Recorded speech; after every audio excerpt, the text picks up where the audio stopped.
Hi Buckus besties, it's Rachel and Bailey from Read the Room. It's been quite a while and we're back with a review on our recent read, A Not So Meet Cute by Megan Quinn. So we definitely have a lot of thoughts about this one. So Rachel, do you want to start us off? Oh, I can start us off, no problem. So honestly, we read Till Summer Do Us Part before reading this, and that's why we decided we're gonna continue on our Megan Quinn journey and pick this one up too. Now, this one was very different to us part. Oh, very different. So I liked it. I liked the plot and I liked the characters, but I just felt like the open door spice was a little much, in my opinion. I would rate the open door spice 5 jalapenos out of 5 jalapenos. Five chili peppers for this one. Okay? 5 chili peppers. It was like, I actually texted Rachel and I said, this is like reading a young author's version of 50 Shades of Grey. Like, I feel like this book was a good read, but I feel like she relied heavily on the open door spice. I agree with that a lot. And honestly, I found like the writing style almost switched up like halfway through the book because when I picked this book up, I was freaking loving it. I was laughing. I was like, wow, this is a rom-com I need in my life because that's how Till Summer Do Us Part was. The whole thing had me laughing throughout the whole book. But I was only laughing like for a quarter of this book. And then things started getting spicy, shall we say. Yeah. Well, Rachel, you actually started out liking Huxley. Huxley? Yeah. And I, right from the get-go, was like, nope, I don't like him. You saw through him. I was like, no, I don't like this dude. He is a fucking asshole. I noticed that with Megan Quinn and her writing, she writes about billionaires. And I found with, like, Till Summer Do Us Part, the billionaire in that book, which we will dive into in our next review, is he's very humble. This one was your typical billionaire businessman, all about business, no pleasure. Unless you're the female main character, then that's all you're doing. Apparently, that's all this book was, is a lot of sex. There was 2 full chapters that were back to back, and I swear nothing happened in it except spice. The whole thing, 2 chapter spice. And I know, like, after that, me and Bailey were like, can we finish this book? Because is the rest of it gonna be the graphics? Why? Show the graphics. Find a graphic. I'm not even gonna describe it to you guys I don't, because I'm probably gonna be like canceled if I even describe the graphic. Like, you just gotta see it for yourself. 2 spicy graphics. This one. Like, this needs to be censored. I don't know where the other one is. I don't remember where the other one was. It's probably for the best. Oh, wait. Oh, no. Wait. I think it's towards the best. Because it was... No, I think it was in this chapter. Oh, gosh. There was 2 in one chapter. I think there was. There was one. Okay. I honestly... This one. Found it. Like... That... I don't want to see that when I'm reading. I'm all for people who like open door spice, and like, it's fine. I like the little bit of open door spice, but there was like 3 chapters that were consistently open door spice, and I felt like the plot was nowhere to be found. Yeah, I agree with that. I also think, and I was telling Rachel this today, is I felt like the ending of the book almost gave me like Sex and the City, Carrie Bradshaw, like movie vibes, the way it was written, the way it was ending, just like the writing style was. But yeah, I thought Huxley, I thought I had him figured out in the beginning. I thought he was going to be like the rough around the edges, but get to know him, and he's actually like a really sweet, humble guy. That's how I thought he was going to be. But by the end, he didn't have that much of character development, really. It was almost like she was writing him like that, like there was going to be that character development, but then it's like she took a hard left turn. Yeah. And it was like, I'm going to make you the asshole again, and you're going to hurt Lottie. And it was just like, at that point, I was ready to just like throat punch a fictional character.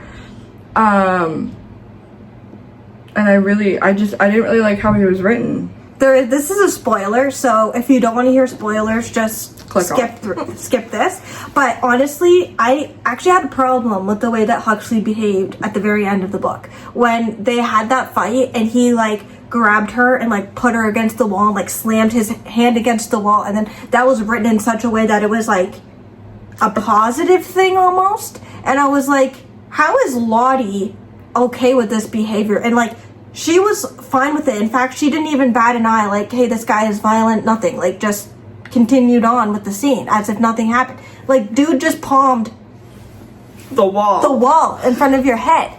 I noticed though that she did take a lot of references from Beauty and the Beast, and like, so I think that's how she was trying to portray him, but like, didn't exactly nail that one in the head. No, the palm strike to the wall was it for me. After that, Huxley was canceled. I don't know. I liked the plot. I should have known after reading like a 4-page prologue that this book was gonna be kind of to me. Like, it was more of a I can take it or leave it kind of book, but I'm also committed because I want to read JP and Kelsey's story next. And then I have to read Breaker's story. The thing is I was so on board with this book in the beginning because we were discussing how you're just like Kelsey and I'm just like Lottie. Like, Lottie is basically me in this book, except for like the weird stuff that goes on. The sister element is what, like, God should have made us sisters, and like the two main female characters in this book were a lot like us. The way our dynamic is, like, Kelsey was always helping Lottie with her issues and everything, and it was just like our dynamic. But then it took a turn, and it wasn't so much about that dynamic anymore as it was the spice. And when it became less about the characters, their dynamic, and more about the spice, that's when the book lost me. Yeah, I'm gonna be honest, I loved her, right? Like, I loved her book, and I was hooked on Megan Quinn after I read Till the Summer Do Us Part. Same. But this book kind of let me down, and I'm really sad because I really wanted to like this. So I'm hoping that JP and Kelsey's story is different and has more plot to it. But honestly, we're gonna just give you guys a heads up. We went into Indigo. We started perusing the romance section, and we skimmed through the next book in the series, and we looked at the graphics, okay? Because that's a good indicator is if this is going to be full smut or is this going to have some plot to it. And when we took a quick perusal through the next book and the graphics, I'm going to tell you guys, it didn't look much better. It gradually got worse, guys. I'm worried. I'm a little scared for the next one. Well, but I've actually known how to deal with this problem. If you just skip through the smut, hey, the plot's not so bad. Just skim for keywords like slit, and then if you see that, next page. we have a challenge for you. If you read Megan Quinn, take a shot every time she says slit in her book. And she's not talking about a dress. Wish she was. Tell me how many shots you take in the comment. Because, or let me know if you're sober, drunk, or belligerent. Or slightly tipsy, but you know what? That's not going to be an option for you. And if I don't hear from you, you're obliterated. You're obliterated. Okay, just for the heck of it, how many times do you think she uses the word slit in the book? I don't. Let's see who's closer. I don't actually know. If I had to take a bet, like, if I had to put money on this, at least, not necessarily in this book, but maybe like Till Summer Do Us Part. That one was with that word. I swear to God, I'm pretty sure every other word was that in the spicy scenes. Like, it had to have been there at least 50 times. That is up there with moist for me now. It's the word moist. Same. Like, if I hear the word slit again, I just know where I'm gonna throw up. Like, so Rachel, what do you rate this book? What do you think? I struggle with my rating on this one so bad because it's Megan Quinn, and I freaking love Megan Quinn, and I love her characters, and I love her plot. And I love the beginning of the book. So I'm giving it a 3.78. See, this one's hard for me. And I want to give it a 4-star because I love the plot. I thought it was hilarious. I thought the plot was hilarious. How she just randomly stumbled upon. The beginning of this book was 10 out of 10. She really lost me in the middle to the end of this book. Like, I loved it. I think she needed to focus more on the relationship development between the two characters. And, like, I did see some, like, very little character development in this one. But the smut really ruined it for me because it was, like, non-stop. Like, I swear, took every moment she could to squeeze in some smut. Like, any way she could. I was like, did we pick up this book in the erotica section, or was this the romance? Like this was... I was really confused. This was borderline 50 Shades of Grey. Borderline? This might be on par or worse. Anyone who's read 50 Shades of Grey, is there graphics in that? Because this one takes it up a notch with the graphics. Oh my goodness. So personally, for me, I would say maybe... See, one of my bookish icks, I can't speak today, is having a prologue in a book to start off the book, let alone one that's 4 pages long. Because to me, that tells me that the storyline is not that strong. So I went in with that mindset, and I kind of came out with that result. So I would probably say that my rating would have been probably like a 3.6, 3.7. Okay, so we rated it pretty close.